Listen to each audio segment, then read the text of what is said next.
There is a young driver who is set to appear in court in the new year following a crash on West Saanich Road. Police recommend a number of charges after the 18-year-old flipped his car and crashed into a telephone pole. The accident happened Sunday morning. The man was taken to the hospital just moments after officers had their guns drawn and trained on the crashed vehicle. A-News reporter Stephen Andrew has the story.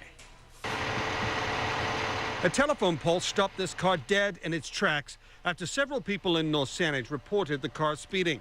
I heard sort of a skidding, and then I looked out the window and I saw the car go airborne, take out the telephone pole, and then land right in my front yard. He was flying along this road here, well in excess of 50 kilometers an hour, that's for sure. The crash left a number of neighbors along West Saanich Road without power for several hours. The guy was unconscious. I ran out there and called 911, and there was no movement in the vehicle. But I heard him try to start it again, so he was laying down trying to start it. RCMP say the call originally came in as a report of domestic violence. In the next 30 to 45 minutes, they say they received several 911 calls reporting erratic driving. One involving a near miss with a pedestrian, and then others about very high rates of speed. Our officers had some concerns as to what exactly they were dealing with on the part of the driver.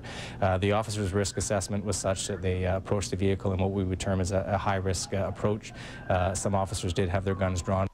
The Mounties say because the windows of the car were tinted, they were not able to see inside, and the driver was not following instructions.